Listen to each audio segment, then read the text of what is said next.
Hello everyone, and welcome to the Simulated Hospital Day orientation. Today we are here to prepare our clinical instructors for the upcoming Simulation Day for Fundamentals Nursing students. This day has been designed to provide students with valuable practice in essential nursing skills within a mixed immersive simulated environment. Simulation is an effective method to enhance nursing students' learning experience. The following objectives serve as a guide for students' experience in Simulated Hospital Day. To apply and integrate a variety of nursing skills such as assessment, medication administration, and therapeutic communication. To encourage collaboration and teamwork among nursing students and other healthcare professionals in simulated care. To enhance critical thinking and clinical reasoning abilities by analyzing patient data, prioritizing care interventions, and adapting nursing actions based on changing conditions during simulation. And to simulate realistic healthcare scenarios that prepare students for the complexities and unpredictability of clinical practice. At the end of the day, our students will have the unique opportunity to experience both sides of patient care, as nurses and patients. During the morning scenario, students assigned the role of patient will experience firsthand the care provided by their peers, acting the role of nurses. They will navigate simulated healthcare challenges from the patient's perspective. In the afternoon, the roles will reverse. Those who were patients in the morning will now step into the role of nurses, and those who are nurses will now step into the role of patients. The two patient roles are Francis Rodriguez and Rani Abdallah. During Simulated Hospital Day, nursing will focus on nursing skills such as assessment, medication administration, therapeutic communication, time management, and cluster care.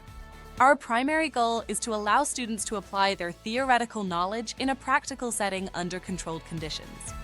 This experience offers a safe learning environment where students can make mistakes, ask questions, and develop confidence. By participating in these simulations, students gain valuable preparation for real-world nursing scenarios where critical thinking and effective decision-making are essential. As clinical instructors, your role in simulation is pivotal. Drawing on your wealth of experience, you will support and guide students through these simulations. Your mentorship will help students navigate challenges, learn from mistakes, and build their clinical competence. Encouraging questions and fostering a positive learning environment are key to their growth. We anticipate several challenges during the simulation, including inevitable mistakes, student inquiries, and varying levels of initiative. These challenges are opportunities for growth and learning.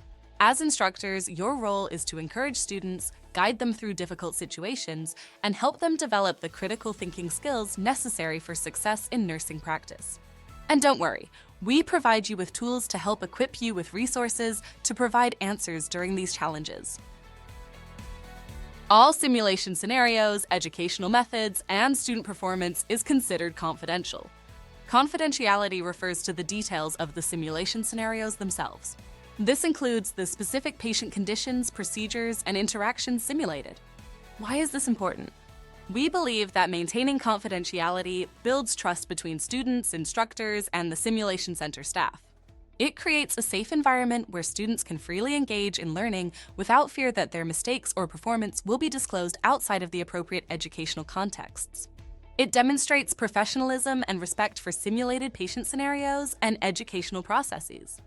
Adhering to confidentiality guidelines aligns with ethical principles in healthcare education, mirroring the confidentiality requirements expected in real clinical practice. Confidentiality ensures the integrity of the learning environment. Students are encouraged to actively participate in simulations, engage in discussions, and reflect on their experiences without concerns about privacy breaches or judgment during debriefing. Maintaining confidentiality in simulation-based education is essential for creating a safe and effective learning environment. It ensures that students can engage fully in learning experiences without concerns about privacy or the misuse of sensitive information.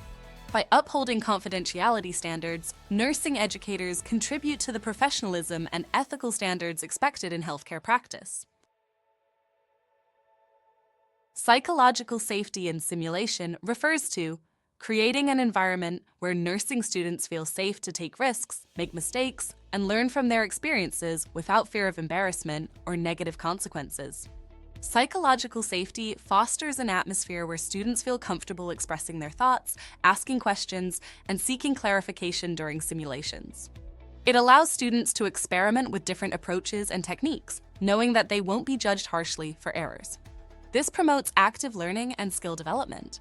Students are more likely to engage in honest reflection and discussion during debriefing sessions when they feel safe. This enhances learning outcomes and reinforces best practices. It boosts students' confidence in their abilities. They are more willing to step outside comfort zones and apply new knowledge and skills in the simulated scenario. It promotes teamwork, and students are more likely to collaborate effectively with peers and healthcare professionals during simulations, enhancing overall learning experiences. Simulation Hospital Day operates on simulated time, in which it is always Wednesday, January 19th of the present year. At the start of the day, our staff will reset the clock in the room to reflect the start of an actual morning shift in the hospital, which is 7 a.m. It will run once in the morning and once in the afternoon with both patients, Francis Rodriguez and Rani Abdullah. Students will rotate roles. Those who are nurses in the morning will switch to being patients in the afternoon, and vice versa.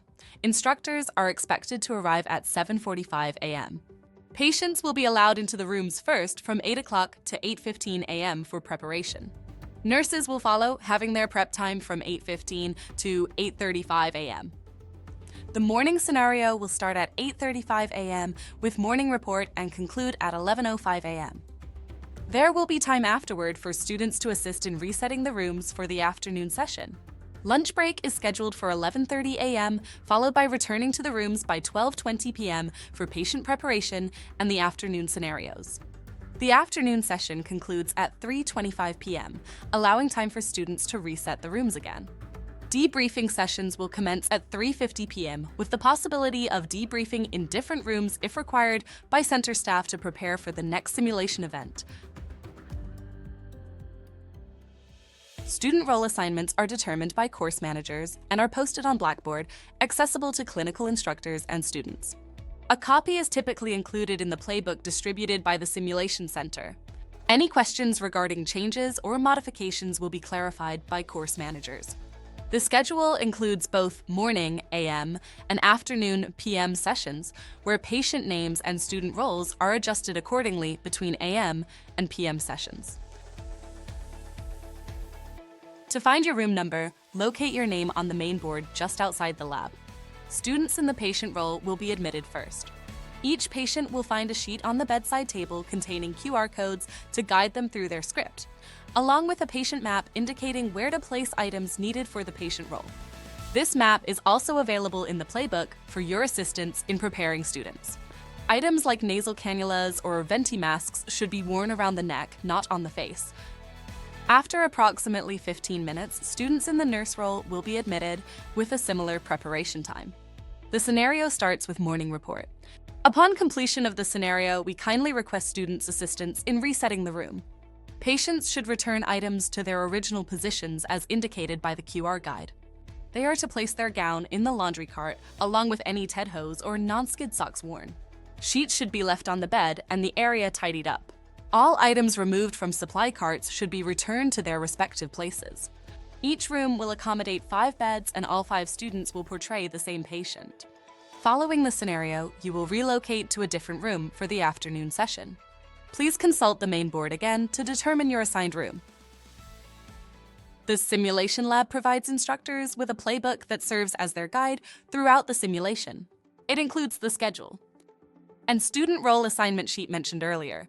Each room is equipped with a playbook containing comprehensive information for both patients. Within the playbook, instructors will find the morning report sheet used to brief students, scripts for patients updated approximately every 20 minutes, orders, a medication administration record, MAR, and other documents commonly found in a chart. The playbook also provides instructors with quick sheets detailing SHD events, outlining nursing interventions expected for each patient's scenario, and a medication administration sheet. The playbook is your guide to help you navigate the scenario and help address the many learning points students will engage in. A chart rack is provided containing each patient's paper chart. There is 1 chart per nurse for reference purposes only. Kindly emphasize to students the importance of not taking out or writing on any pages within the chart. Please ensure that charts are returned to the rack at the end of each scenario. Each room will have a med cart and will be shared by all nurses. The medication drawers are labeled in alphabetical order. After simulating medication administration, nurses are instructed not to return medications to the drawers, but to place them in a designated bin on top of the cart. If there are any missing medications, please have students call the number on the whiteboard as if they are calling pharmacy. Before students call, please make sure they are looking in the correct drawer for the medication.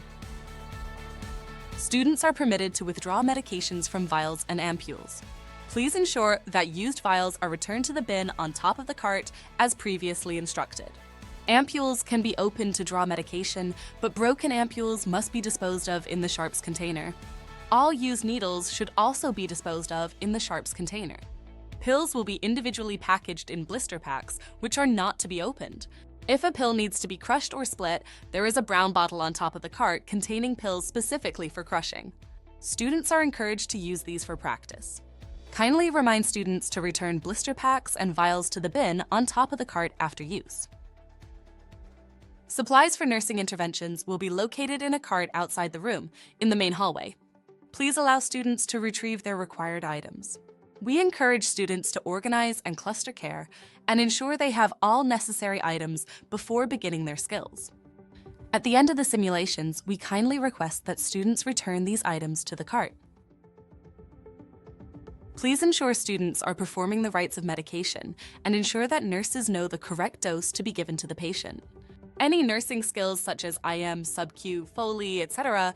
that need to be performed will be performed on task trainers that will be located in the room. We trust that this presentation has offered valuable guidance for your simulated hospital day. Please remember that we are here to support you throughout these simulations. We are grateful for your commitment as clinical instructors. Thank you.